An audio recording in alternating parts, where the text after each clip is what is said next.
Olá, eu quero dar boa tarde a todas e todos do Congresso Virtual da UFBA. Nós vamos ter nossa mesa agora discutindo diálogos de direitos humanos e direitos fundamentais. Nós vamos ter a participação aqui de três pesquisadoras do doutorado interinstitucional do DINTER. Nós vamos debater o tema dos direitos humanos em duas sessões, o Diálogo 1 e o Diálogo 2.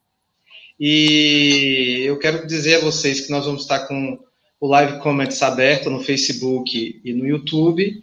Aqueles que quiserem participar, por favor, façam perguntas, questões. Ao mesmo tempo, eu quero registrar que esta é uma iniciativa do doutorado interinstitucional do PPGD-UFBA, ou seja, do Programa de Pós-Graduação em Direito, que conta com 22 alunos nesta turma, dialogando com temas dos direitos humanos e direitos fundamentais. Eu pediria a todas e todos que possam escrever questões, ponderações no chat, e, ao mesmo tempo, pedir que todos os pesquisadores que agora estão aqui, ao vivo, que desliguem seus microfones, coloquem no mute, e, ao mesmo tempo, aqueles que estão nos ouvindo no YouTube, no Face, então vários não estão nessa sala, mas estão interagindo conosco. Então, quando puderem, no Live Comments, coloquem suas presenças para aquecer este recinto.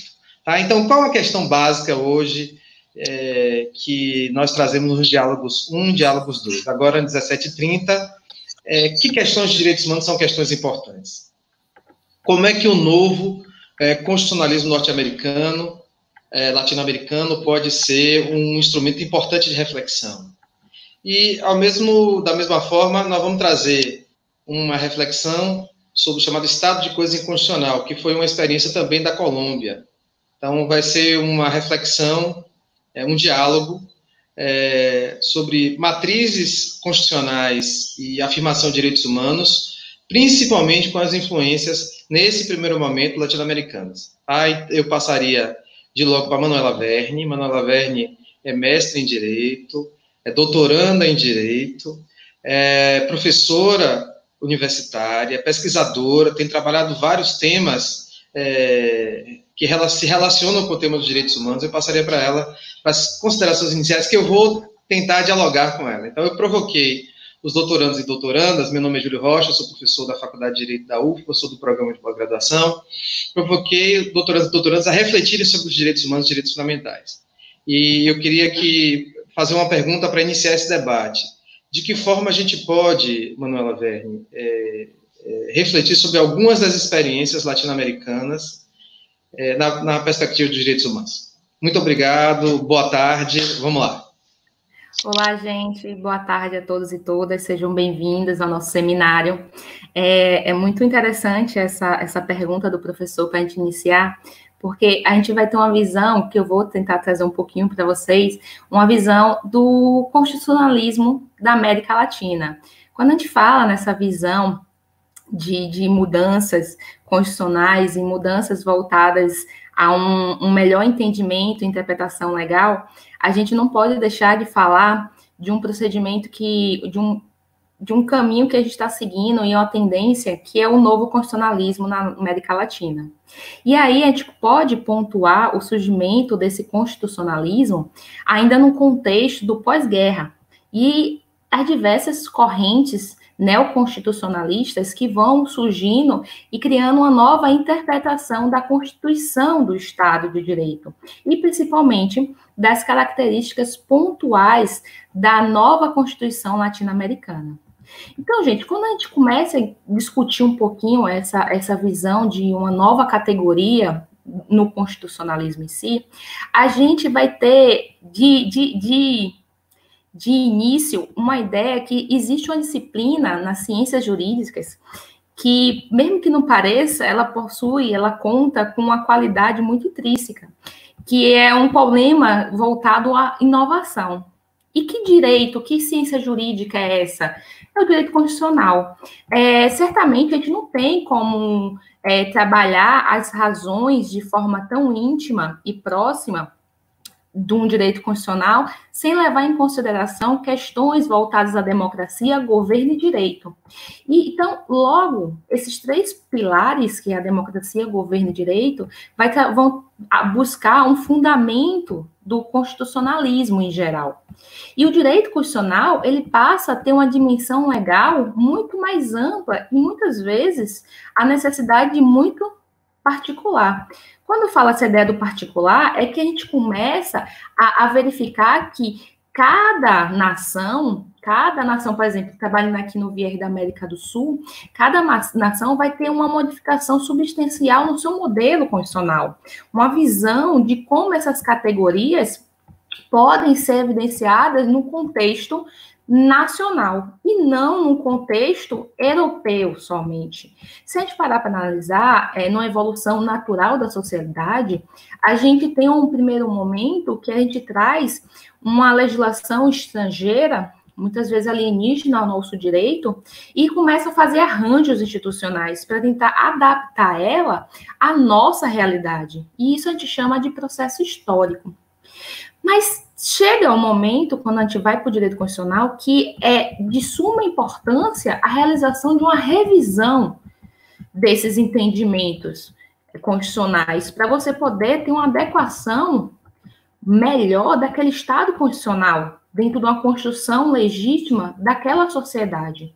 E a gente passa a lutar, e é um dos pontos principais quando a gente discute constitucionalismo, com dois elementos, que é o elemento da legitimidade democrática e o da normatividade.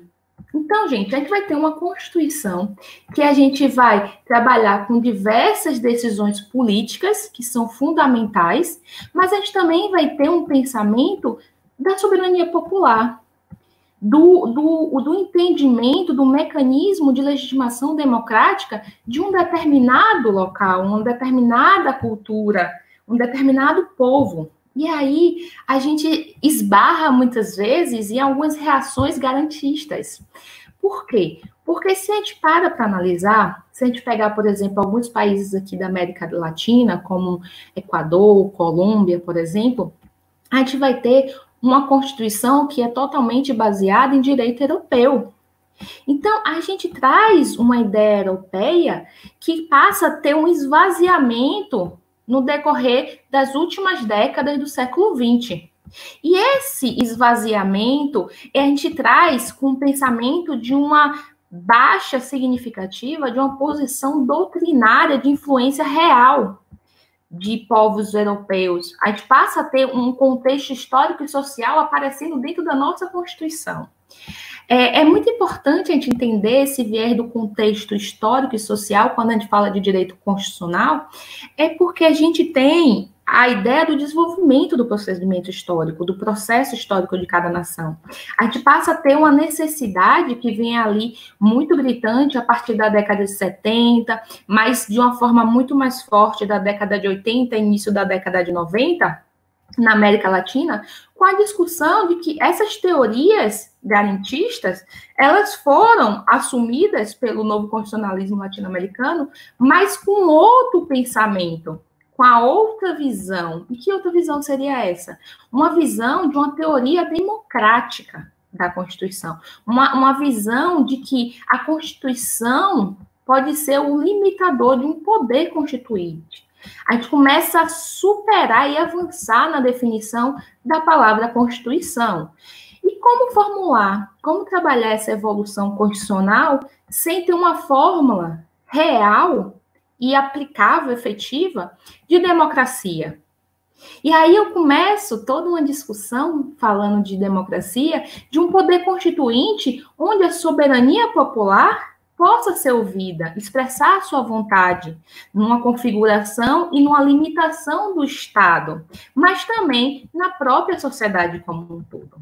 Se a gente parar para analisar o pensamento do constitucionalismo na América Latina, como uma criação, a gente vai ter vários momentos cruciais. Eu posso citar aqui um marco que é bem interessante, que é do novo constitucionalismo, e aí a gente tem a Constituição de 88 do Brasil, mas a gente também tem a legislação espanhola, que é de 78, que seguem um pensamento bem interessante. Por quê? Porque eles trazem uma visão de que as constituições não vão se limitar somente ao estabelecimento dos poderes ou da separação das autoridades públicas, mas contém um alto nível de normas materiais ou substantivas que condicionam as ações do Estado mediante uma ordenação de um propósito, de um objetivo.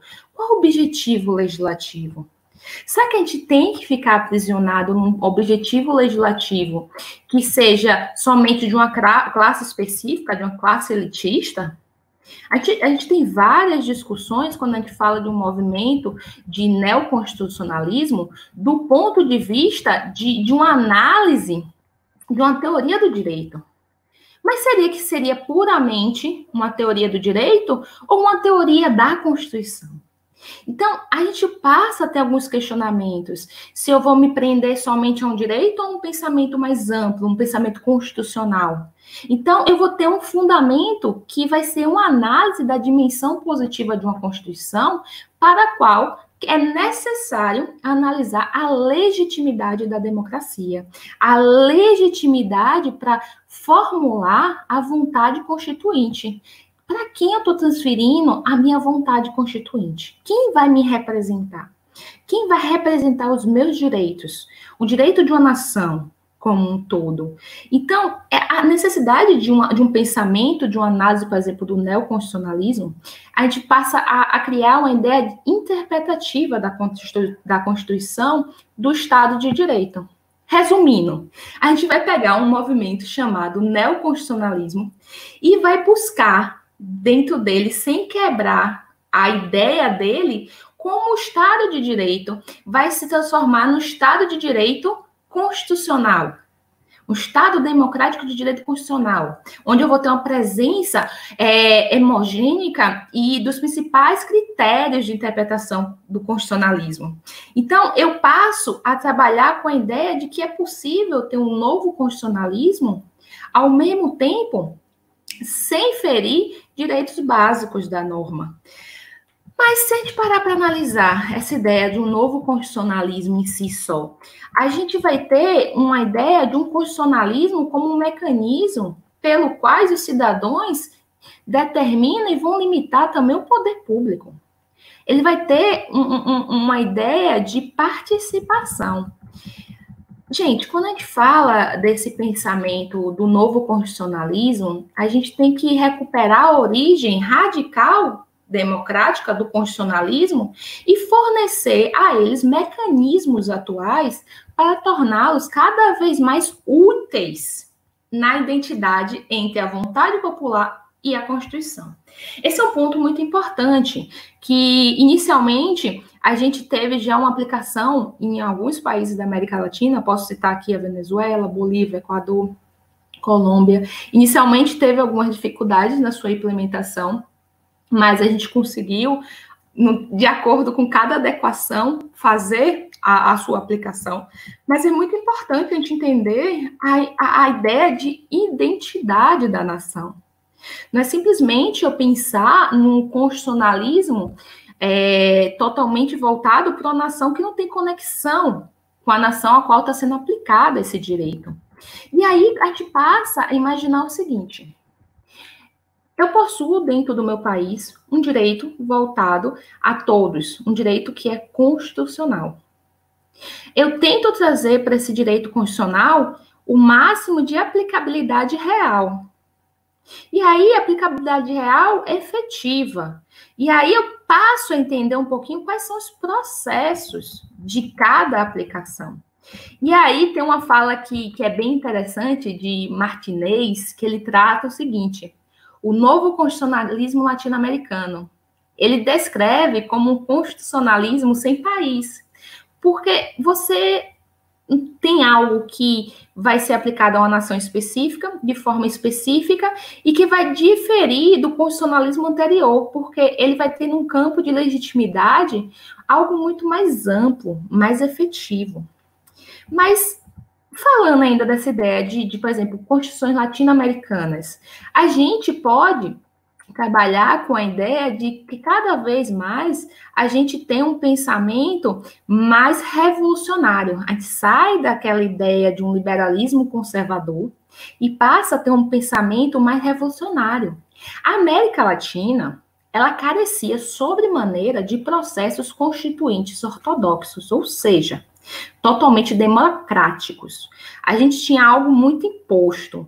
A gente tinha a palavra democrático no papel, mas não na sua aplicabilidade em si. Então, a gente começa, por outro lado, a experimentar uma ideia de um processo constituinte muito mais amplo, muito mais aberto, que não vai ser só liderado exclusivamente por uma elite.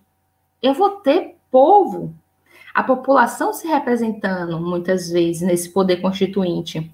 E essa evolução é bem interessante, porque a gente pega ali a ideia, né, do século XX em si, e a gente consegue fazer uma visão anterior de como esse sistema vem evoluindo em prol da própria nação.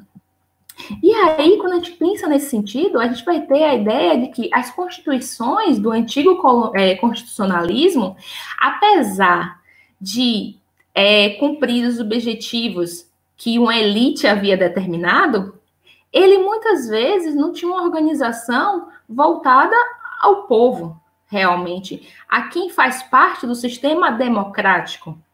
E aí a gente trabalha, por exemplo, eu vou dar um exemplo aqui do processo colombiano, que a gente vai apresentar uma ideia de característica de legitimidade de origem. A gente vai passar a atender uma proposta que é social e política, prescindida de manifestações que demonstram cada vez mais quais são os reais fatores de necessidade daquela nação. O que deve realmente estar constando dentro de uma articulação constitucional, de um pensamento teórico e prático. Gente, se a gente analisar o viés constitucional, a gente vai ver muitos momentos que a gente tem, durante a construção de um processo participativo, a gente vai ter toda uma discussão de ter algumas constituições que abarcam um modelo muito teórico. Mas a gente vai ter outros que vão abarcar um modelo bastante prático. E esse modelo prático, na sua grande maioria, é que traz a visão da população, traz uma legitimação nuclear real de uma Constituição. Então, falando aqui um pouquinho, se a gente parar para analisar, por exemplo, os elementos de necessidade de um processo constituinte, como o exemplo da Colômbia, a gente vai ver que muitas vezes a gente vai demonstrar claramente que as instituições, como eles mesmos chamam, elas vão procurar proteger várias formas de violências que antes não eram enfrentadas. Se a gente parar para ver, por exemplo, a Colômbia. A Colômbia ela tem um modelo aplicado do novo constitucionalismo latino-americano e está estudando uma discussão de proteção de grupos vulneráveis. Será que os antigos modelos constitucionais eles abordavam de uma forma prática e de participativa desses enfrentamentos sociais reais, dessas violências ocorridas? Então, trazer esse pensamento de experiências constituintes mencionar vários modelos que muitas vezes foram meramente teóricos e esqueceu de ter uma prática diferenciada no seu processo de aplicação real do procedimento constituinte. E aí, gente, a gente passa a ter um delimitador que vai assumir uma necessidade cada vez maior de legitimar a vontade social, de mudar o que está acontecendo no viés constitucional através de um processo que crie uma ideia democrática.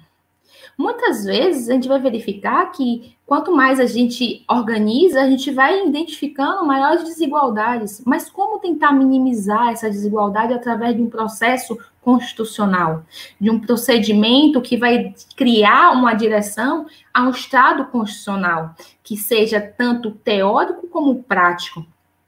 E o novo constitucionalismo, que é a vertente que está sendo aplicada em alguns países da América do Sul hoje em dia, ele não é apenas um elemento de legitimidade oferecida, ele traz uma ideia de tentativa de resolução de casos práticos. Vamos tentar ter uma ideia de uma natureza originária e criativa do poder constituinte influenciando a forma como está sendo solucionado, resolvido os problemas daquela nação específica. Falar de direito constitucional é algo bem interessante, porque é uma lei máxima, mas é uma lei que precisa de um fortalecimento não só jurídico, mas político e social, mas que muitas vezes ela serve como um gatilho, em todos os casos, como forma de resolução. Então, toda vez que a gente não acha uma legislação aplicada, a gente tem sempre como embasamento o viés constitucional. E aí, quando a gente traz um viés constitucional como o novo oferecido, que seria o novo constitucionalismo latino-americano, a gente traz uma substituição de uma continuidade de constituições que tinha um pensamento bastante antigo. Ele pensava numa crise que muitas vezes não era uma crise real da sociedade como um todo, de uma maioria.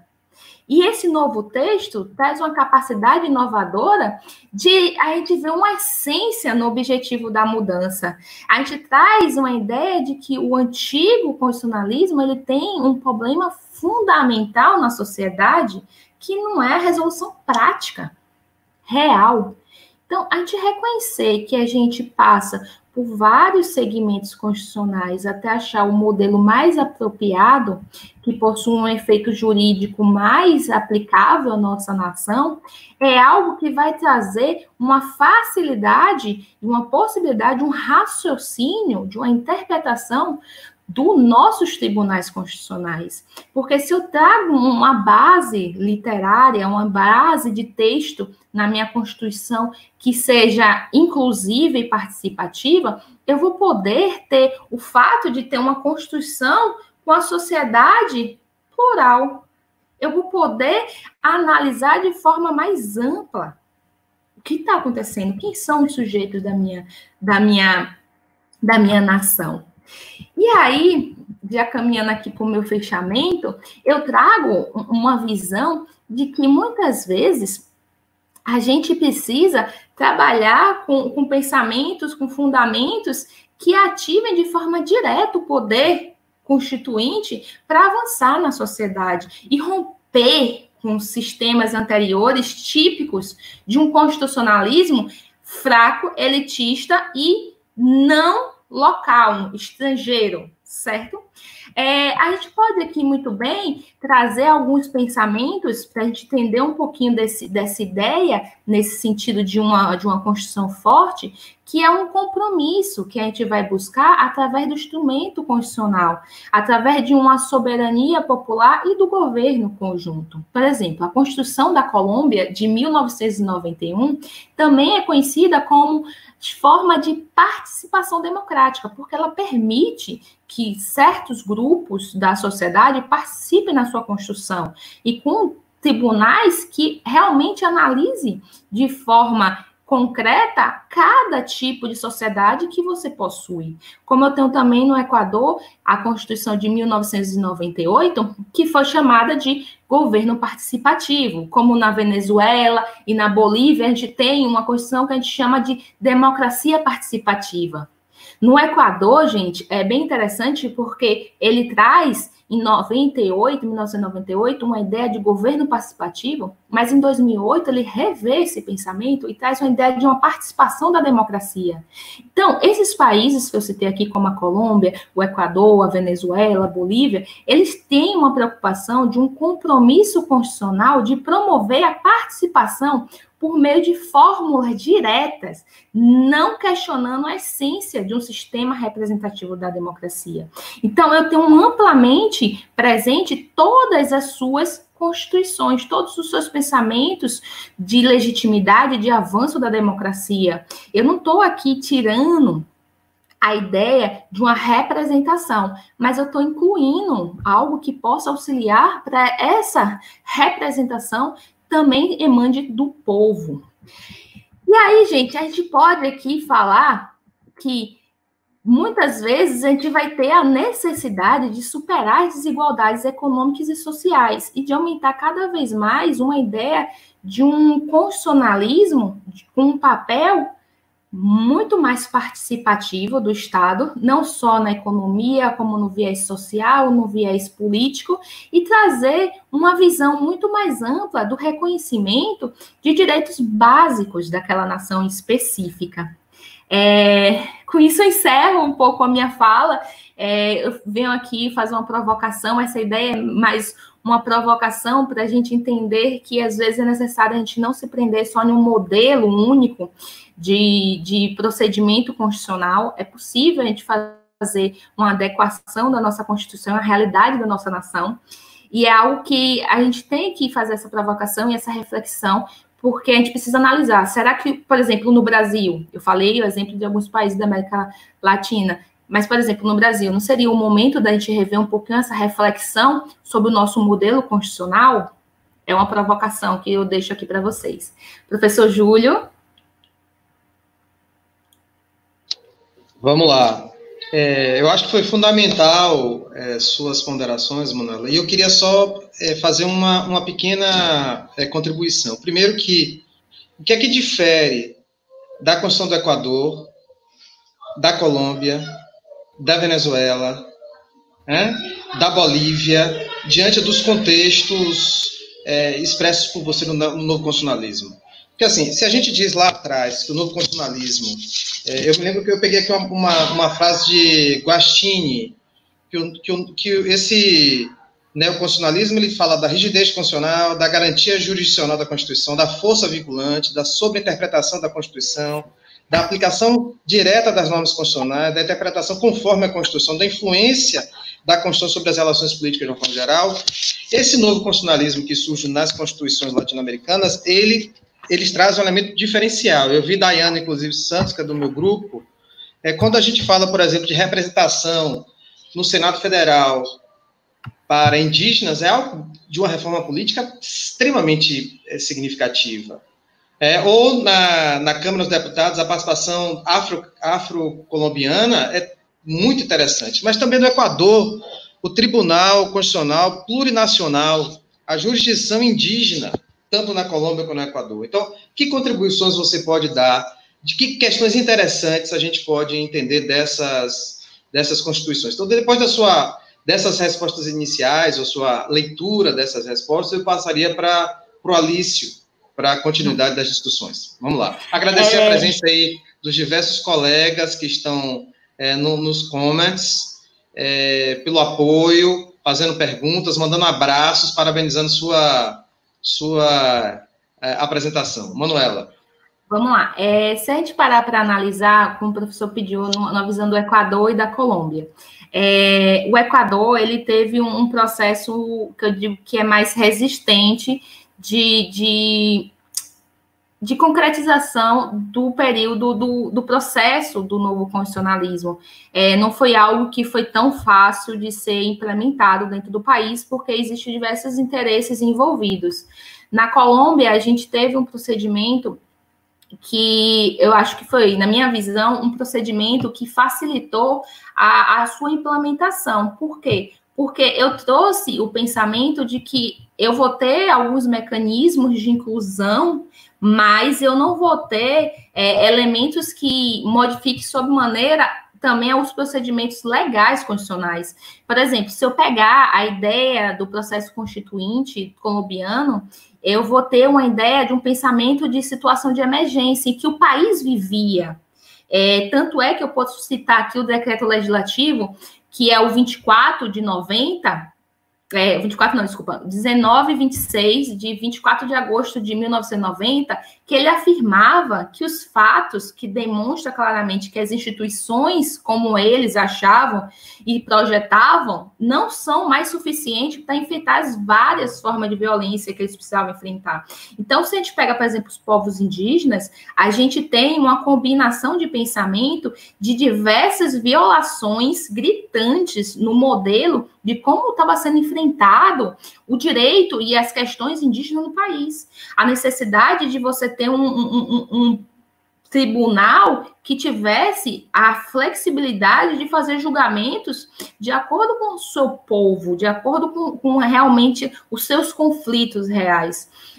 Se a gente parar para analisar, por exemplo, a ideia da experiência colombiana e pegando um pouquinho da experiência do Equador de 1998, a gente vai ter uma ideia onde a falta de um referendo final sobre um texto constitucional gerou diversos conflitos entre a Assembleia Constituinte e os poderes constituintes.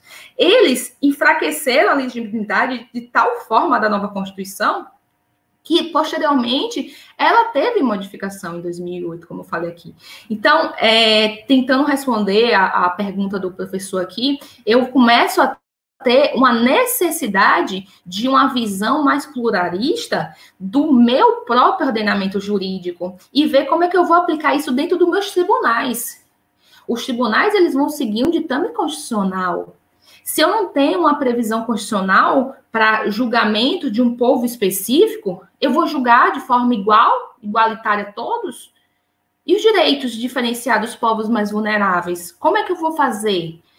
E aí eu tenho um aumento gradativo da violência. E o novo constitucional, a nova visão desse processo constituinte, ele traz um novo modelo que se torna, pode não ser o ideal, mas algo mais justo no julgamento e no entendimento dos tribunais daquela nação, da nação como um todo, de forma mais legítima.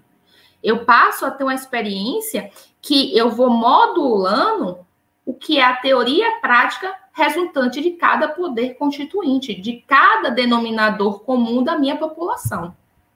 Certo, professor? Não sei se era essa a resposta, mas é uma discussão tem várias perguntas formuladas, mas a gente vai fazê-las em bloco depois, até porque o tema do estado de coisa inconstitucional, que é um tema importante que a Constituição colombiana prevê e é uma prática na Colômbia, como os elementos diferenciados, a ideia da jurisdição comunitária, que é outro tema interessante, eu deixaria, inclusive, para Alício começar a tocar, seja, que influência esse modelo latino-americano do NCLA nos influencia. Eu acho que é um tema importante para Alício colocar, até porque, e aí volta daqui a pouco, perguntas são muitas ali, mas a questão da participação popular, da perspectiva da teoria democrática, nas constituições latino-americanas é um elemento muito forte. A questão pluriétnica e multicultural.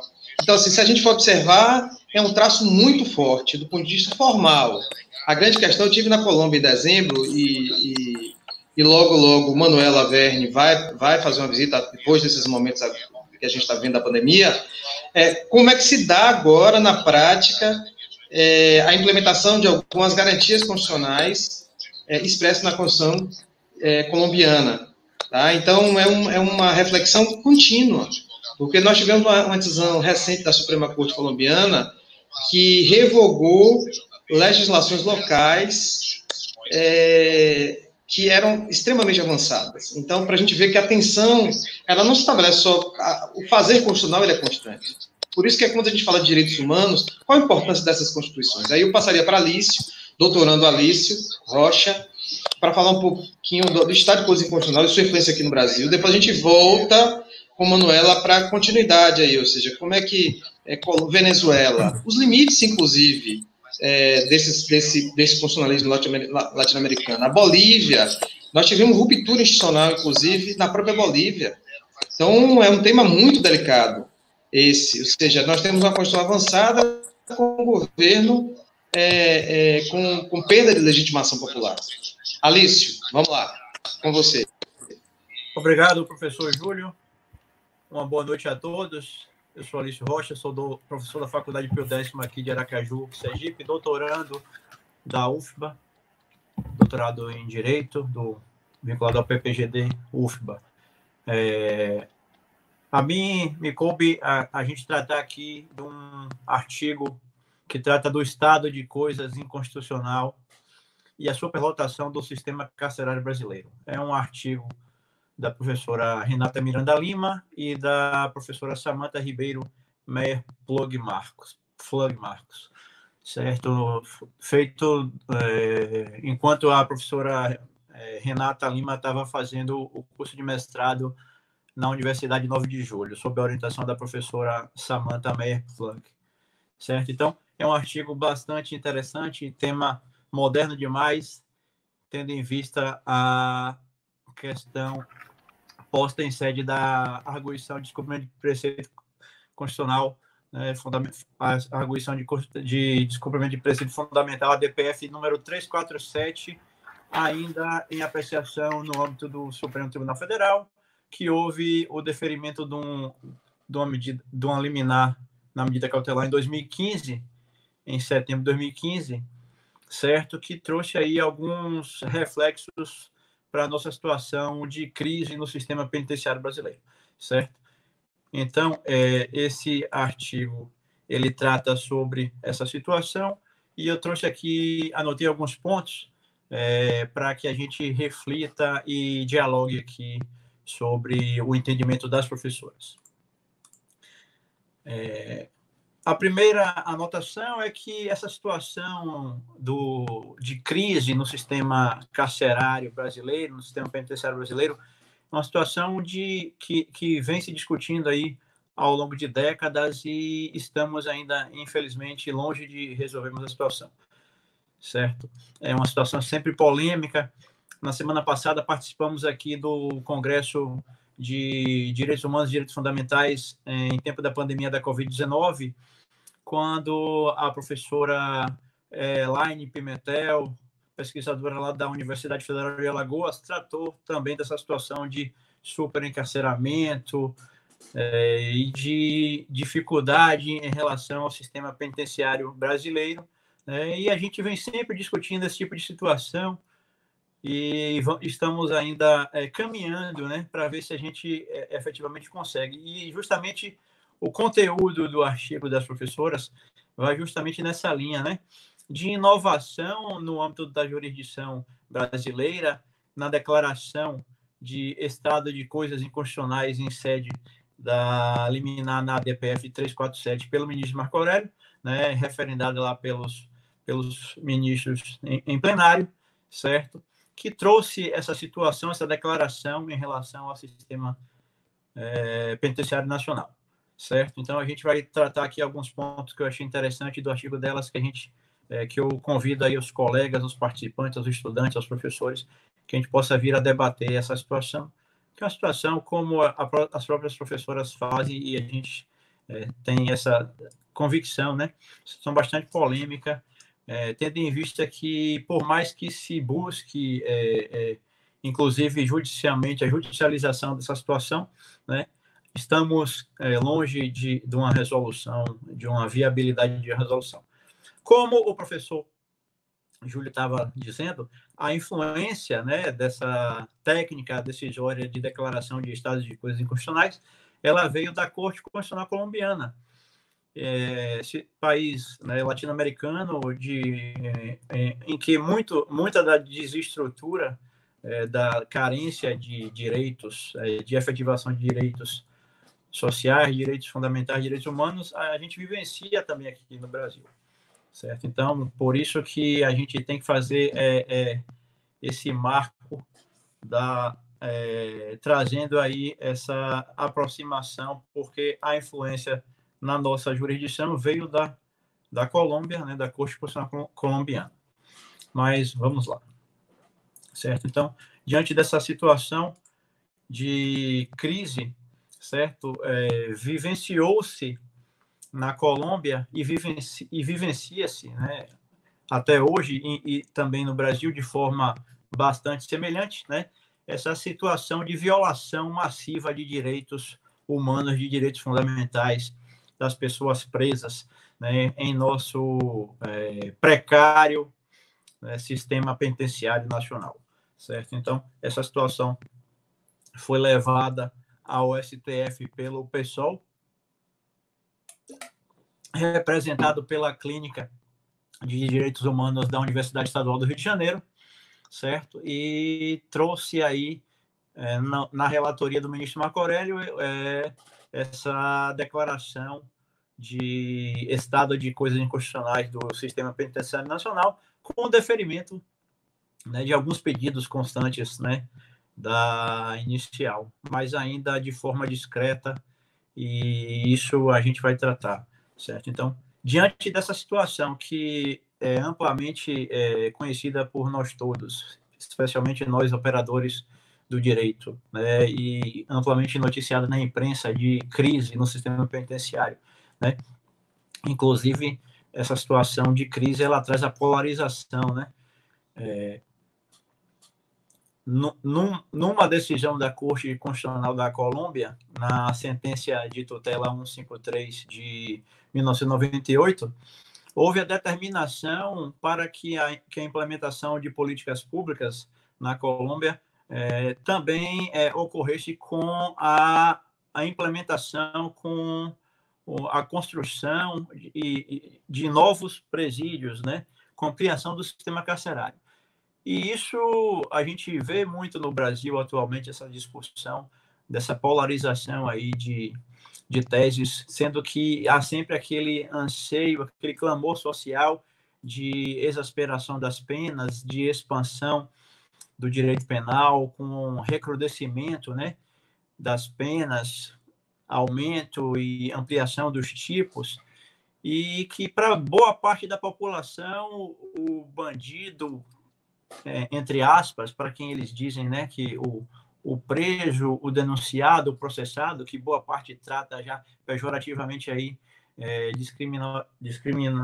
discriminadamente como bandido, como elemento que deveria estar isolado do convívio social, à luz aí das teorias do direito penal do inimigo, né, direito penal do autor e não direito penal do fato, certo? Então, existe aí esse clamor por essa exasperação, por esse encarceramento, por essa elevação do encarceramento, quando a gente sabe que o nosso sistema já não suporta mais isso, certo? Então, diante desse quadro aí de evidente violação massiva de direitos humanos, direitos fundamentais dos presos, certo?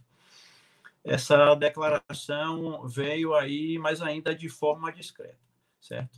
As autoras entendem que, destacam que justamente essa situação visa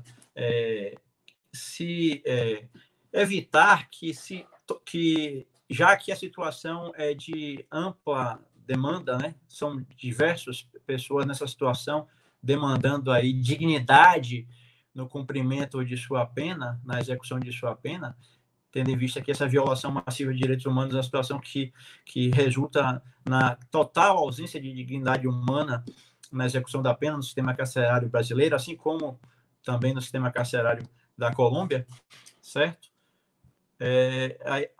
O PSOL, mediante a clínica jurídica lá da UERJ, fez essa opção aí justamente para ter essa situação de controle de constitucionalidade em abstrato, certo?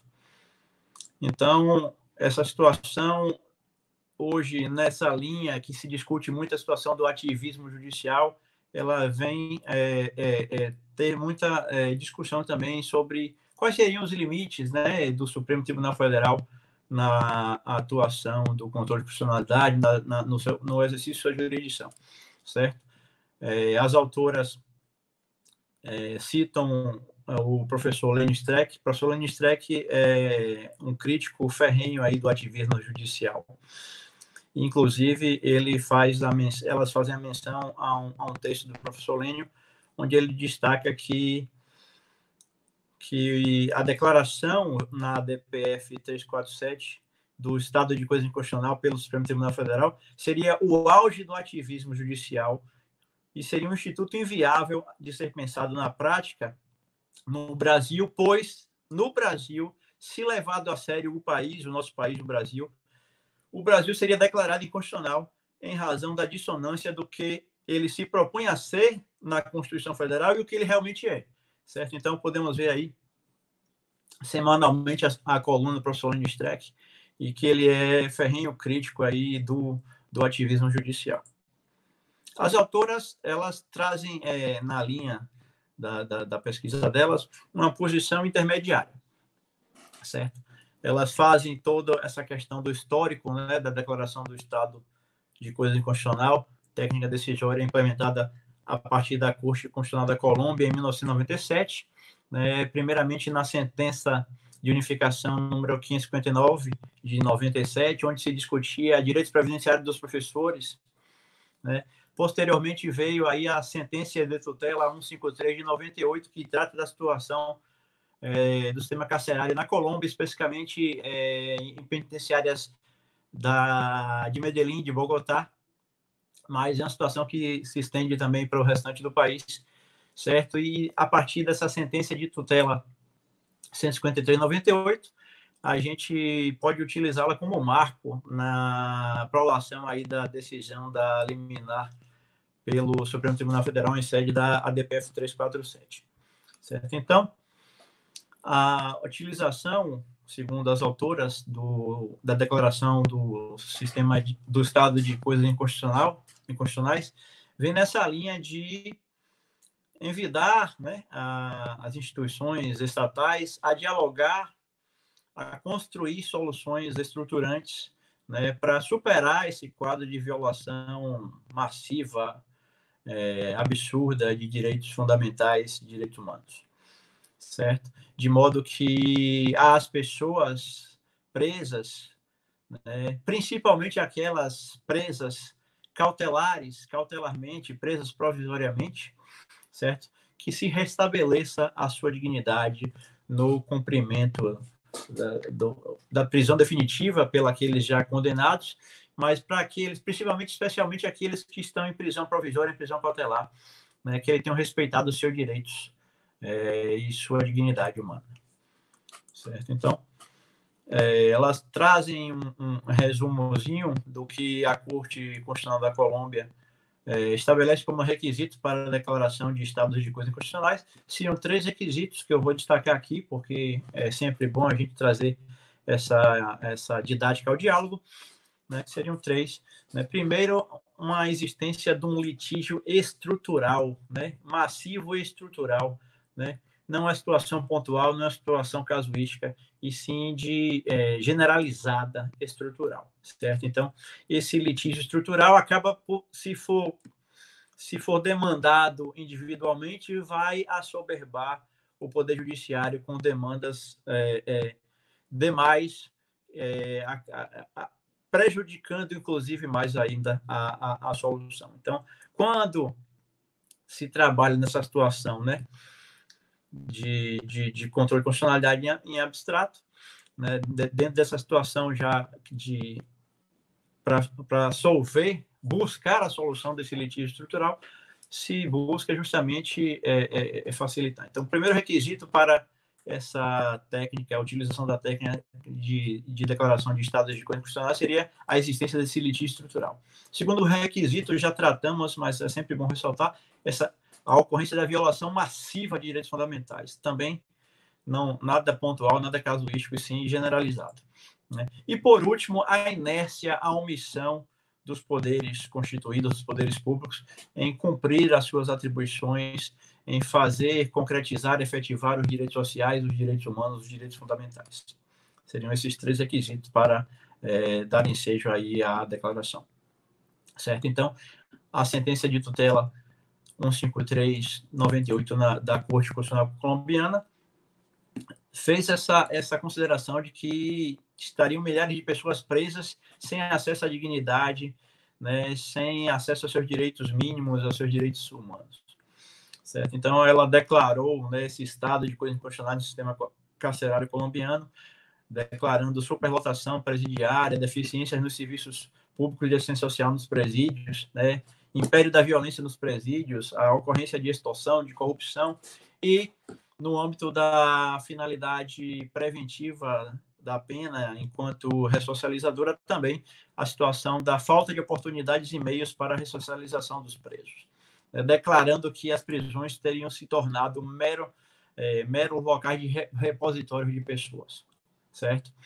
Então, isso foi o paradigma da Corte Constitucional Colombiana, na sentença 153, que trouxe aí essa situação, esse exemplo que o Brasil veio a se submeter, né, por iniciativa do PSOL nessa DPF número 347. No Brasil, certo? Essa situação ainda é uma situação inovadora. Houve o deferimento da liminar, o deferimento parcial da liminar na medida cautelar na DPF, mas até hoje a DPF não teve seu mérito julgado, né? Entra em pauta, sai, diversas admissões de amicus curiae, e o processo vem se alongando. A liminar foi deferida parcialmente em setembro de 2015, 9 de setembro de 2015. Estamos ainda hoje, em maio de 2020, aguardando o julgamento do mérito da ADPF. Entra em pauta, sai pauta, mas até agora, quase 5 anos, ainda não foi julgada essa situação. Então, a decisão foi uma decisão discreta, certo? Em termos de ativismo, né? Aí, utilizando, né, essas considerações das autoras, porque ela se limitou, né, apesar de declarar o sistema penitenciário nacional como um estado de coisas inconstitucionais, certo? Ela se limitou-se a deferir o descontingenciamento dos recursos do Fundo Penitenciário Nacional e limitou-se também a determinar a realização das audiências de custódia. No ponto das audiências de custódia, teve um efeito já benéfico, porque se determinou, veio a ser regulamentado pelo CNJ, e hoje, né, após o polêmico pacote anticrime, lei anticrime, que foi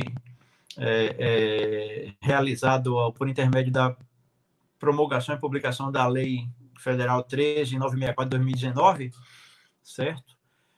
Que alterou o artigo 310 do Código de Processo Penal para fazer ali a obrigação, né, da apresentação do preso em flagrante em 24 horas para a audiência de custódia, na presença de seu defensor, nomeado, constituído ou nomeado pelo juízo, do promotor de justiça e do juiz de direito, certo? Então, aquela concretização, a ordem de realização na liminar da DPF das audiências de custódia hoje já é, né, dispositivo legal.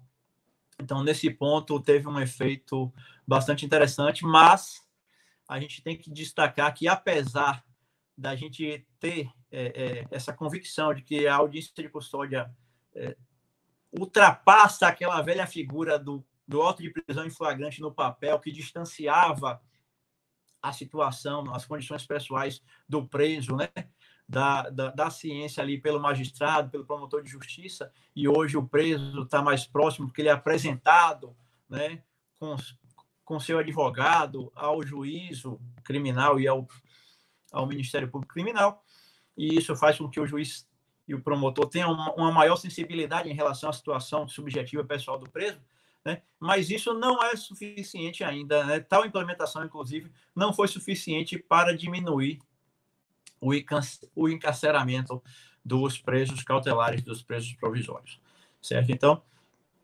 na DPF 347, certo, o relator ministro Marco Aurélio destacou que o problema, essa violação massiva de direitos humanos no sistema carcerário penitenciário nacional, não poderia ser atribuído a nenhum poder isoladamente, e sim a todos, aos três, né? Ao executivo, por ausência de implementação de políticas públicas, né, que pudessem concretizar os direitos humanos fundamentais e sociais, especialmente das pessoas encarceradas, né? O legislativo, né, diante das suas omissões, e o próprio judiciário, né? Não em situação de necessário ativismo judicial, mas no judiciário a situação destacada foi justamente o elevado número de prisões cautelares, de prisões provisórias no país. E isso a gente constata apreciando aí os dados publicados no Infopem, certo? Então, a declaração na DPF foi de que no Brasil estaria constituído um estado sistêmico de violação de direitos humanos, certo? E o papel do STF não seria tomar tomar decisões, né, sem afrontar o princípio democrático e a separação do poder, mas tomar decisões primariamente políticas, né, superando bloqueios políticos institucionais para retirar os demais poderes da inércia, estabelecendo um diálogo, né, catalisando o debate para que se venham a surgir e se implementar efetivamente novas políticas públicas, né, que efetivamente tragam resultados efetivos aí para desencarceramento e para restabelecimento, restauração da dignidade humana das pessoas encarceradas. Certo? Então, nessa linha, as autoras acabam concluindo que a declaração, a técnica decisória de estado de coisas inconstitucionais, né, mesmo que excepcionalmente, é um mecanismo importante para que se restabeleçam essas engrenagens, esse diálogo interinstitucionais, interpoderes, né, para que os poderes possam colaborar reciprocamente na atuação conjunta para solucionar o problema do superencarceramento nacional. Certo? Então, essa é a opinião das autoras com as quais posso adiantar aqui que eu concordo, certo? E eu trago também, a gente vai ter no próximo painel das 19h30 a discussão também do artigo do Bastos e do Andreas Krell sobre o ativismo dialógico, certo? E que eu trago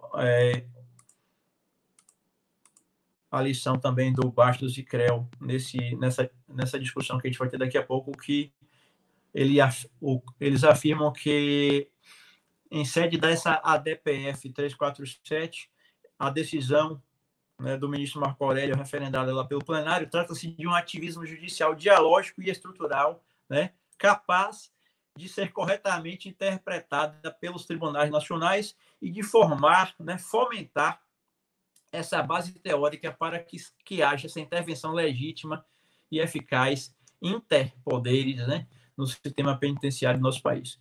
E, para finalizar, eu vou trazer só essa situação, o registro aqui que o Brasil já havia sido condenado, né, pela Corte Interamericana de Direitos Humanos nessa situação de superencarceramento por violação dos tratados, por violação da própria Convenção Interamericana de Direitos Humanos, certo? Onde as decisões, as resoluções da CIDH anotaram existir no Brasil indícios de eventual generalização de um problema estrutural de âmbito nacional no sistema penitenciário, né? Afirmando que alguns presídios brasileiros configurariam possíveis penas cruéis, desumanas e degradantes, violadoras da Convenção Americana de Direitos Humanos, certo? E a CIDH também cobrou que o Estado brasileiro adotasse as medidas para desafogar, diminuir o superencarceramento no sistema, garantindo condições dignas, né, para buscar o restabelecimento da dignidade humana das pessoas encarceradas, solicitando que o Estado venha a efetivar medidas concretas para limitar ou reduzir este número. Vou, já finalizando, trazer alguns números aí divulgados no último relatório do Infopem, números atuais de dezembro de 2019, para a gente ver a situação do nosso superencarceramento nacional, né? Atualmente, a média vem se mantendo, vem crescendo o número de pessoas encarceradas no país. Nos relatórios do Infopem, a evolução quase de 2 décadas, aí, 2000 a 2019, né? Temos em dezembro de 2019 755.254 pessoas no sistema penitenciário estadual, né? Federal são 600 e poucas pessoas, certo? E desse número, a média nacional é de quase 30%, 29,5% de presos cautelares, presos provisórios. Certo? Para a gente ter uma ideia, está no congresso aqui da UFBA, né? Bahia e Sergipe são os estados, né? Sergipe é o estado aqui onde eu resido, onde é a faculdade que eu décimo, onde eu leciono, certo? Bahia e Sergipe são os estados onde existem mais presos cautelares no Brasil. Cerca de 50% da população carcerária nos estados da Bahia e de Sergipe são de presos cautelares, presos provisórios. Isso é um absurdo, certo? E foi essa situação, né, do alto número do superencarceramento também de presos provisórios que fez com que também o Poder Judiciário seja também responsabilizado, certo?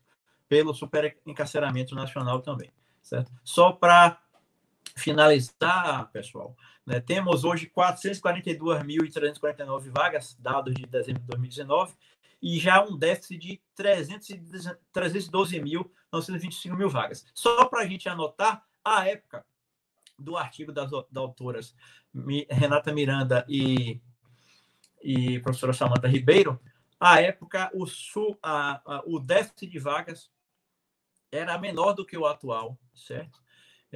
E à época da decisão do Supremo, da liminar, a taxa de ocupação era de 167%, certo? Do sistema penitenciário. Então, o superencarceramento, né, ultrapassava o número de vagas em 67% a mais do que as existentes. Hoje nós temos 171% de taxa de ocupação. Quer dizer, né, o que é que resultou o ativismo aí rechaçado pelo professor Lênin Streck, né, pelo Supremo na ADPF 347. As audiências de custódia, que hoje já são objeto do CPP, lá no artigo 310 do Código de Processo Penal, desafogaram, contribuíram para diminuir o superencarceramento, né? Em números concretos ainda não. Isso ainda não é suficiente. O superencarceramento é crescente pelos dados oficiais do Infopem, podem pesquisar lá no site, né, do Ministério da Justiça, do Infopem, do Departamento Penitenciário Nacional, certo? O superencarceramento ainda é crescente, né? A última taxa de ocupação foi de 171%, déficit de 303 mil vagas, né? E aí eu deixo aqui a reflexão para vocês, certo? A resposta vocês já sabem, né? Eu sou favorável às audiências de custódias, certo? Elas efetivamente aproximam, né,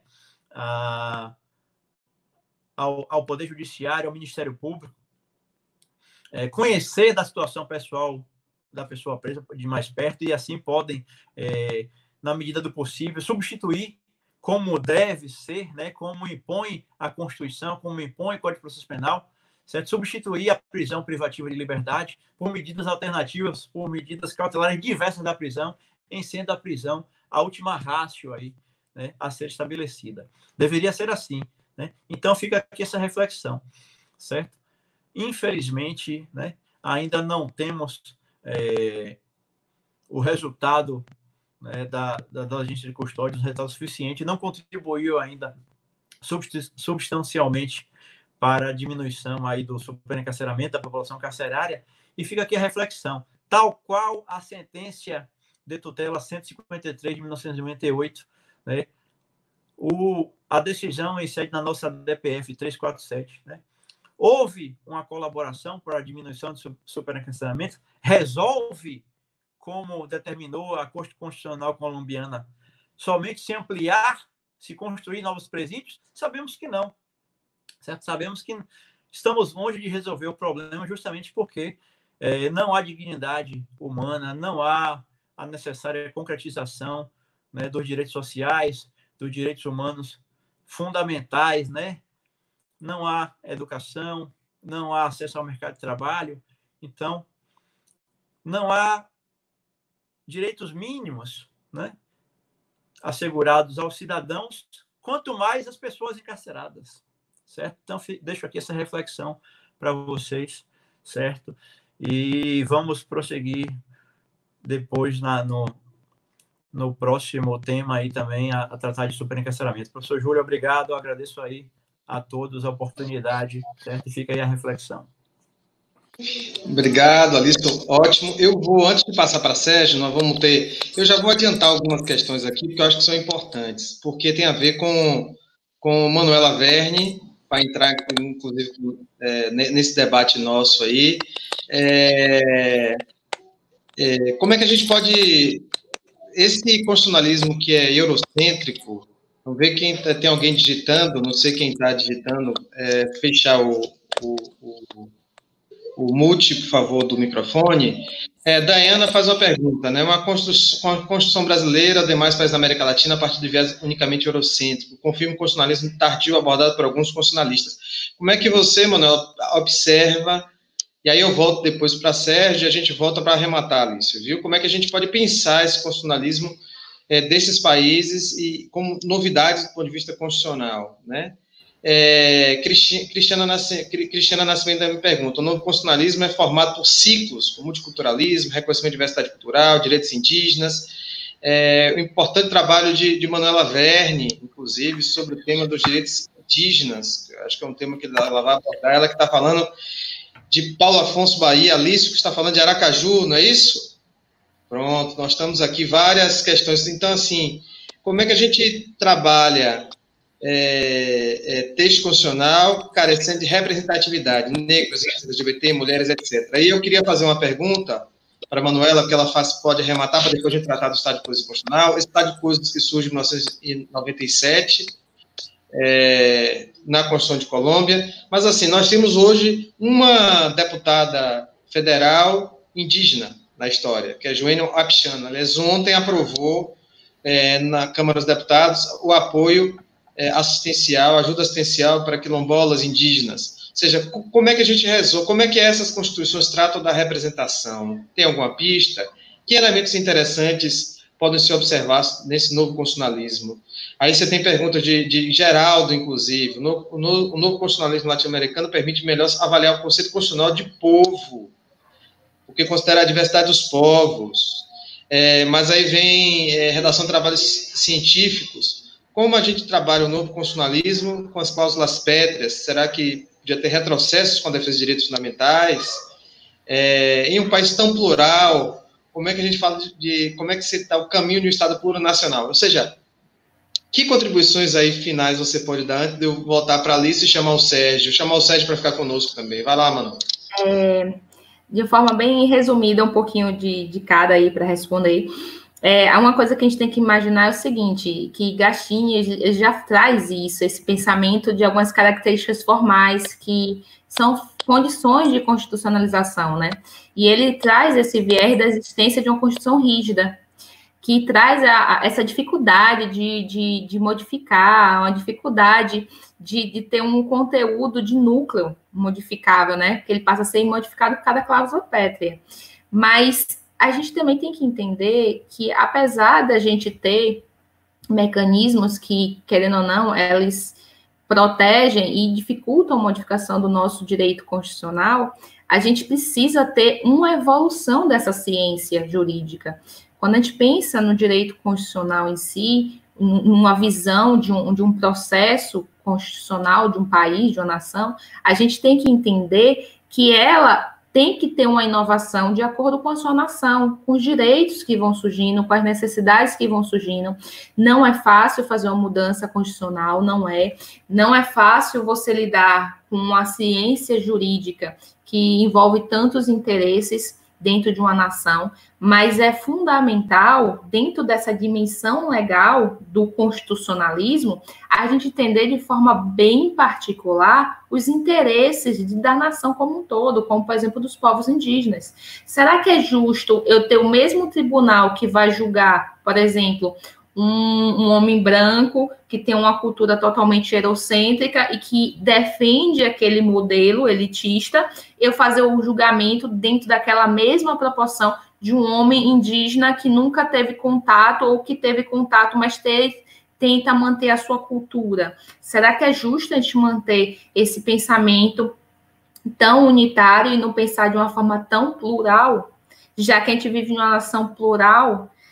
Então, como o professor Júlio falou, para a gente fazer um fechamento do pensamento de um novo constitucionalismo, a primeira coisa que a gente tem que entender é qual a cultura que a gente está inserido, qual a nação que a gente está inserida, quais são os direitos que estão sendo reivindicados, quais são as desigualdades que estão saindo, estão surgindo dentro da nossa nação. Então, o papel do novo constitucionalismo latino-americano é uma ideia de um papel de um novo Estado, de uma nova visão legal, de um novo modelo, de uma adequação dos direitos fundamentais e sociais dentro de uma nação.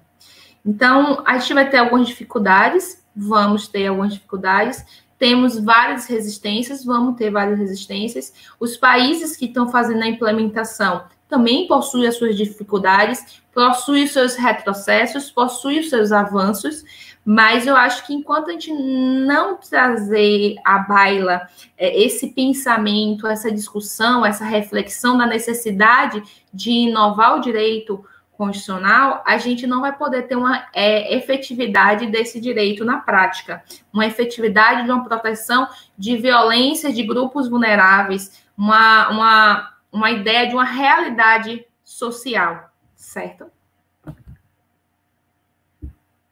Professor? Eu agradeço, Manuel. Eu sei que você tem outra atividade simultânea aí de aula daqui a pouco para entrar, mas antes de passar para agradecê-la pelas suas contribuições, nós fizemos uma discussão, uma provocação para os doutorandos e doutorandas, a partir de para a Manuela Verne, a partir de um texto da Corte Constitucional Equatoriana. Então, o tema do novo constitucionalismo tem uma influência sobremaneira, inclusive do estado de coisa inconstitucional que a Alício aborda, a decisão da Colômbia, no Peru, inclusive. Ou seja, agora eu acho interessante alguns questionamentos, né? Tem juristas que questionam, mas por que traz um instrumento alienígena para o Brasil? Mas nosso sistema jurídico foi forjado num sistema eurocêntrico. Por que as influências instrumentos latino-americanos não podem ser utilizados por nós? Né? Então, assim, eu acho que é um tema para a gente refletir. Toda a marca do direito brasileiro é uma marca que tem uma matriz portuguesa, se a gente for observar francesa, ou seja, romano-germânica. Ou seja, você tem uma experiência diferenciada que traz elementos para a gente refletir sobre omissões estatais. Então, um dos instrumentos do Estado de coisa constitucional é analisar que omissões existem do ponto de vista da estrutura de Estado, da resposta ao Estado.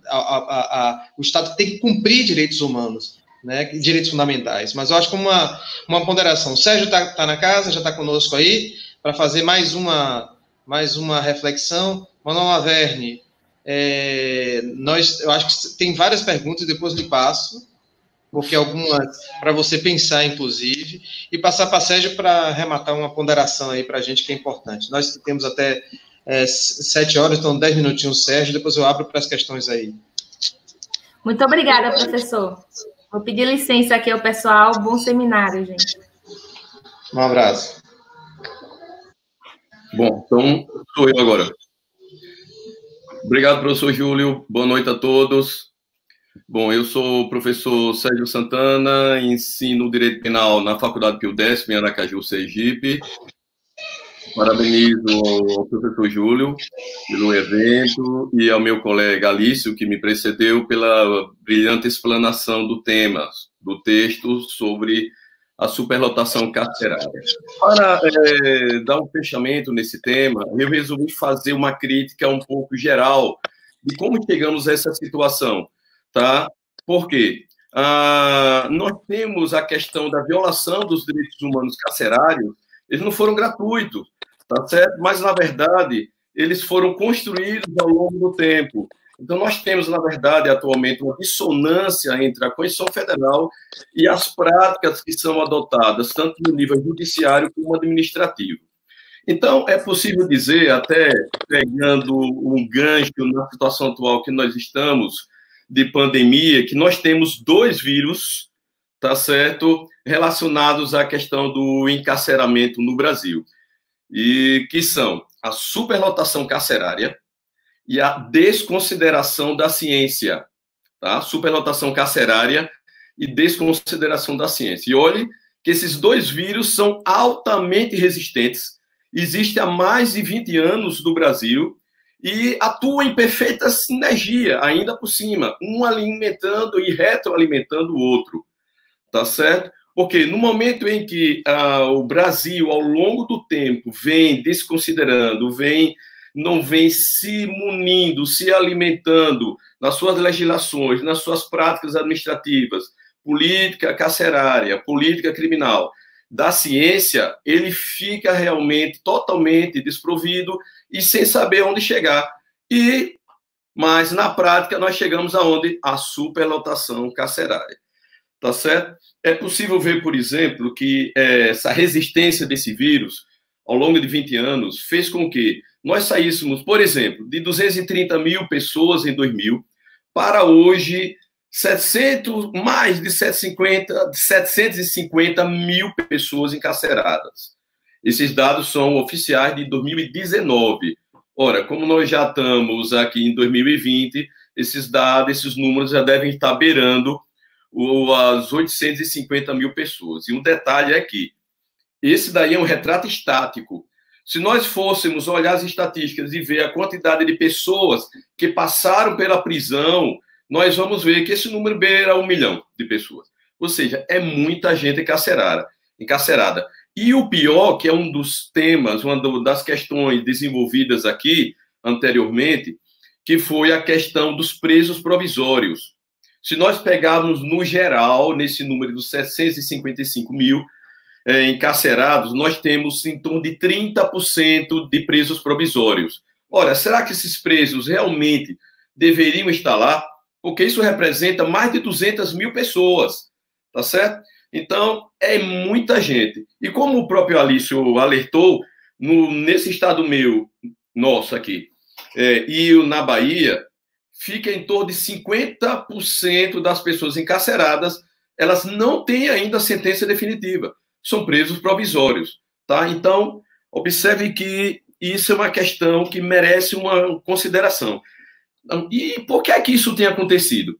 É possível a gente observar que, desde o início do século XIX, com Franz von Liszt, ele observou que é necessário que as ciências criminais como um todo, elas atuem, não como vírus, que eu falei, em sinergia, mas elas em si, de forma, formarem como se fosse um sistema como um todo. Então, nós temos 3 ciências principais, que são a criminologia, a dogmática penal e a política criminal, tá? Cada um atuando no seu campo. No campo, por exemplo, empírico da criminologia, tá certo? Vários estudos. A dogmática já preocupada agora com a questão da legislação e com os elementos que levam para ela, como deve ser elaborada, como deve ser aplicada. E a política criminal, como fazer essas coisas se transformarem em prática. Nós estamos vendo que há uma dissonância entre esses 3 ramos da ciência penal, porque eles não têm conversado entre si no nosso país, tá certo? Ao invés de atuarem de forma integrada. Tá certo?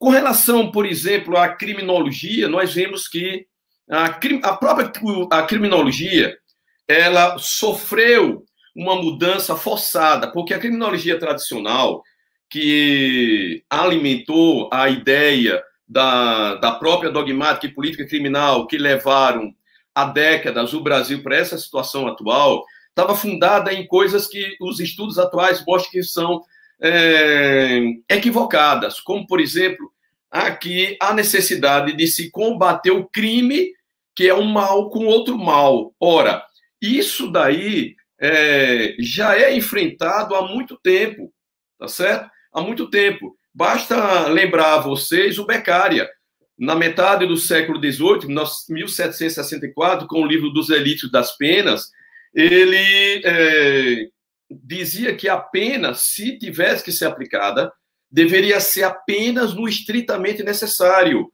quando necessária. E, além do mais, ele reforça a questão de que não havia necessidade de se aumentar a pena ou de se prever penas muito elevadas, mas sim que se procurasse ter uma eficácia maior na solução do crime, porque o criminoso, tá? Falando assim, ele tem mais medo dele ser punido rapidamente do que o quantum da pena. Vejam, e isso na metade do século XVIII. Mas hoje, no nosso século XXI, nós vemos as leis cada vez ficando mais graves, como se isso por si só, com o aumento de penas, criando crimes em cima de crimes, como se por isso só fosse capaz de resolver o problema da criminalidade e até, quem sabe, né, baixar o encarceramento. Mas não foi isso que aconteceu ao longo do tempo, tá? Porque essa é uma ideia totalmente equivocada. Avançando do século XVIII para o século XIX, nós vimos no meio do século XIX, Tobias Barreto, 1860 mais ou menos, também repudiando a própria pena, porque ele dizia que a pena ela reunia uma série de certezas na própria elaboração dela. Então, ela era algo inútil, tá certo? Por si só.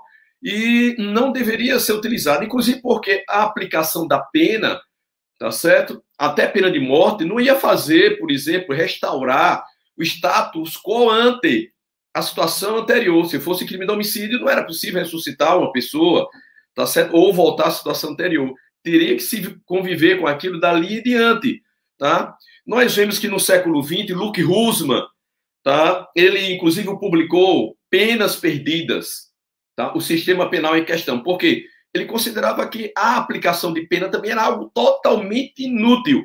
Não servia para ninguém. Não servia para melhorar o preso, a pessoa penada, não servia para a sociedade, porque não é isso que ela quer. Muitas vezes ela quer o ressarcimento do dano e não o encarceramento em si. Além do mais, a pessoa que é encarcerada não sai mais nunca como ela entrou. Aliás, sai muito pior, o que é péssimo para a sociedade, péssimo para a própria pessoa. Além disso, ela sai estigmatizada na sociedade, e isso, inclusive, inviabiliza até que a reinserção dela na sociedade, e muitas vezes estimula a próprio retorno ao crime, tá certo? Além disso, isso tem feito, inclusive, com que o Brasil descumprisse até regras internacionais.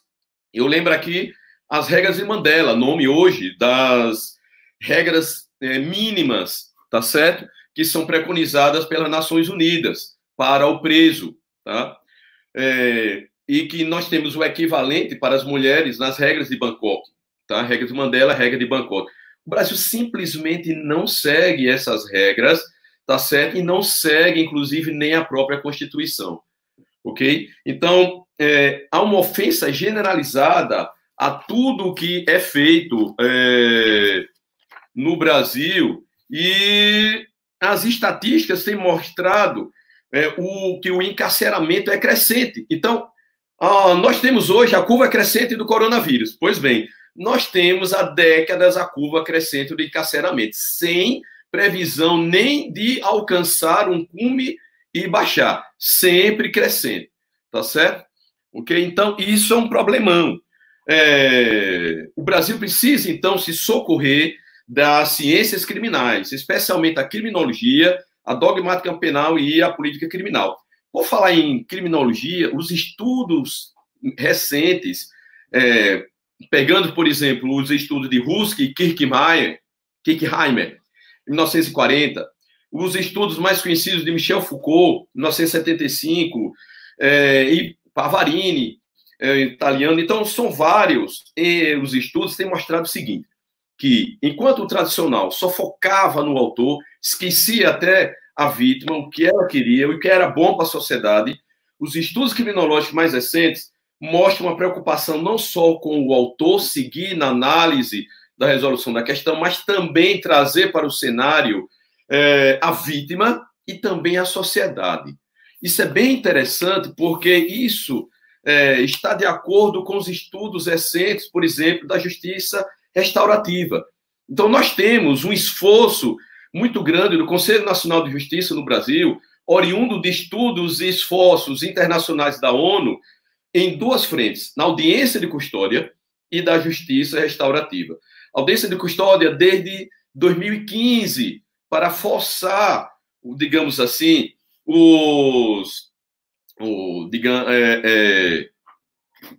reforçar para os juízes, para os aplicadores do direito, a necessidade de rever a aplicação da pena, se realmente ela tem que ser pena encarcerante. E a justiça restaurativa vem justamente nesse sentido, mostrando que não é preciso, para resolver os problemas do crime, que, aliás, ela substitui o crime por conflito social, porque no sistema tradicional, e que o Brasil vem utilizando até hoje, levando a questão da superlotação, o Brasil considera que o crime é apenas o descumprimento da pena. A justiça restaurativa, uma das opções desencarcerantes, considera o crime como não só a ofensa à lei penal, mas também o rompimento do tecido social, tá? E que isso não necessariamente deve levar automaticamente à aplicação da pena, tá? Mas deve levar a todo um conjunto de elementos, a reflexão, para fazer, inclusive, com que o autor reconheça o dano causado. Então, trabalha-se em cima do dano, e não apenas na violação da lei, tá? Levando, então, para a solução da questão, trazendo algo que normalmente fica alijado, fica à margem, que é a própria vítima, o interesse da vítima, o que é que a vítima quer, e também a sociedade é levada para ajudar na solução, justamente conforme os estudos recentes criminológicos, tá certo? Então, é nesse sentido que o Brasil precisa caminhar, no nosso entender, levando em consideração as ciências, tá certo, pessoal? E não fazer como nós estamos hoje, por exemplo, com a questão do coronavírus, tá? Mas levar em consideração a ciência. Por isso, eu encerro aqui essa minha provocação fazendo uma pergunta para vocês refletirem. Até quando o Brasil, em termos de encarceramento, vai ficar desprezando as ciências penais? Muito obrigado, pessoal, pela atenção de vocês. E eu devolvo a palavra para o meu ilustre professor Júlio. Obrigado pela sistematicidade. Aliás, vocês três foram ótimos. Tem perguntas aqui, como a gente tem... Aliás, a mesa está tão boa, tão interessante, que deram 5 minutinhos a gente a mais aqui. Tem uma pergunta de Antônio Soares. Como fica a questão, tanto você como Alício, viu? Como fica a questão da coercibilidade de uma eventual decisão do Estado de posição constitucional? Que resultado advém não cumprimento da decisão para a regularização da situação? É uma pergunta que serve para vocês dois. Os dois na tela, aliás, a gente não programou, mas todos de azul, viu? Nil Dia, o superencarceramento é evidente seu crescimento. Ações e medidas podem substituir esse número do superencarceramento? Outra pergunta de Helena Argolo, tem a ver com o Manuela que saiu, mas assim, esse novo constitucionalismo não teria o direito achado na rua mais contemporâneo? Aliás, o direito achado na rua fez 30 anos, né? Geraldo, Denilson Viana, doutorando. É um desafio para qualquer Estado combater o crime sem aviso coativa, caracterizada pela pena como média da ofensa, ainda que persiga a restauração do limiar social rompido com o cometimento do crime. É mais uma colocação, né? Acabar banalizando as vias coativas. A justiça, Otávio Neto, a justiça restaurativa tenta costurar os remendos de um sistema deficiente. Ou seja, como é que vocês pensam tudo isso? Para finalizar, 2 minutos para cada um aí. Tem a voz primeiro. Bom, pessoal, mais uma vez, boa noite a todos, né? Então, agradeço aí a participação dos colegas, dos estudantes nesse congresso virtual da UFPA. Essa situação, a gente está vendo que a gente tem muito o que encaminhar, mas é uma situação aflorada no Brasil e como o próprio professor levantou, depois a Manuela pode contribuir com essa situação do novo constitucionalismo na América Latina, essa influência nossa. Eu concordo, professor Júlio, que o nosso eurocentrismo aí, inclusive no direito penal, né, temos muitos dos regramentos aqui do direito penal alemão, né, do Código Penal alemão, na derivação aí que influenciou os nossos penalistas, né, do século passado, né, a boa parte deles vem aí estudando na escola alemã, certo? Então, para a gente caminhar, para resolver essa situação de superencarceramento, a situação que aflige essa questão mesmo de pouca efetividade dos direitos sociais humanos e fundamentais no Brasil. É uma situação generalizada, né? Não adianta somente se ampliar, essa visão equivocada de se ampliar, né, a estrutura carcerária, a estrutura prisional. Isso de pouco adiantará se nós efetivamente não conseguirmos trazer aí, pegando um gancho aí, na excelente exposição do professor Sérgio, né, dessa dogmática de criminologia, né, não adianta se a gente não conseguir efetivar pena retributiva exclusivamente, né, pena castigo, pena paga, de nada adianta, né, se não houver aí essa situação da ressocialização, né, da restauração da dignidade da pessoa encarcerada, de restabelecimento da possibilidade dela de convívio social posterior ao desencarceramento, acesso ao mercado de trabalho, né? Então, educação, né, emprego, né, que tanto aflige aos nossos cidadãos, né, que estão livres e soltos aí, estão aí exercendo o seu direito de ir e vir, quanto mais as nossas pessoas encarceradas, efetivamente aí, caracterizada aí massivamente essa violação dos direitos humanos das pessoas encarceradas. Então, temos muito que caminhar no Brasil para a concretização dos nossos direitos fundamentais, né, no restabelecimento aí dessa dignidade da pessoa humana que tanto nos aflige, né, em relação à concretização dos nossos direitos, né? Então, eu, assim, entendo, compreendo a indignação do professor Lênin Streck, né, da situação do ativismo. Realmente, o ativismo tem que ter suas limitações, né? Não pode o judiciário, né, ultrapassar aí a separação dos poderes, né, e querer implementar, querer arbitrariamente que se implementem políticas públicas. Não, mas eu sou a favor desse ativismo dialógico aí que sugerido pelo professor Andreas Krell e pelo professor Bastos aí no artigo que a gente vai ver daqui a pouco, né? Tem que haver esse diálogo interinstituições, interpoderes aí para que se construa melhor essa situação, que a gente consiga caminhar para minimizar essa situação de total indignidade, de total violação de direitos humanos que nós vivenciamos aí no nosso sistema penitenciário, né? Então, estou à disposição aí para novas intervenções, novos debates, e passo a palavra aí para o brilhante professor Sérgio Santana. Excelente, professor, sua exposição. Isso é sempre uma aula. Aliás, aqui, os trechos azul, inclusive, mandando abraços, viu? Inclusive, essa discussão estará no YouTube. Mas vai lá, Serginho. Palavras finais. Super encarceramento. Obrigado, professor Júlio. Boas gentilezas ao professor Alício.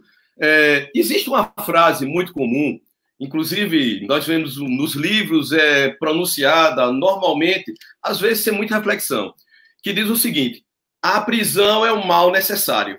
A prisão é um mal necessário. Todo mundo já ouviu essa frase. Ora, essa frase tem incongruência nela mesma. Nunca na vida um mal vai ser necessário para ninguém em momento algum. Ok? A superlotação carcerária está mostrando justamente isso, que esse pensamento de que sempre tem que aplicar o mal, retribuir o mal, castigar, não funciona. Não funciona porque não melhora ninguém. Respondendo, inclusive, ao professor Geraldo, com relação a como é possível se resolver um problema penal sem, por exemplo, a coação. É possível, tá? Vários estudos em vários países têm mostrado, inclusive existem países que substituíram o sistema tradicional, por exemplo, para a infância e a juventude, pelo sistema totalmente restaurativo, mas deixaram o sistema tradicional de reserva para alguma eventualidade, ele socorre o sistema restaurativo. Na verdade, os estudiosos da justiça restaurativa têm visto, eles têm evoluído, inclusive, porque no início dos estudos, eles apenas diziam o seguinte, que havia, ou se escolhia o sistema tradicional, ou o sistema restaurativo. Na verdade, hoje se vê que um complementa o outro, tá certo? Então, os estudos atuais têm mostrado que é possível, sim, você somar o sistema tradicional com a justiça restaurativa, tá certo? Inclusive, quando não for possível ou recomendável se utilizar de substituição da prisão por alguma outra forma, tá certo? Que é o que sugere como a regra, digamos assim, que a justiça restaurativa preconiza, se utilizar ela, por exemplo, durante a execução penal, tá? Existe uma autora portuguesa, a Cláudia, tá? A Cláudia Santos, que ela explica isso, inclusive, tá certo? Que é possível a justiça restaurativa ser aplicada em vários momentos, tá? E outro detalhe importante, Onde isso tem sido aplicado, tá certo? Em vários países isso tem sido aplicado e já está, inclusive, bem adiantado em alguns países.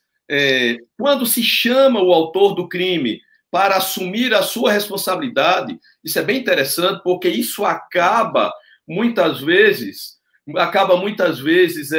fazendo ele refletir muito mais do que ele passar 10 anos na prisão. E só para finalizar para vocês verem como a coisa é tão... 30 segundos.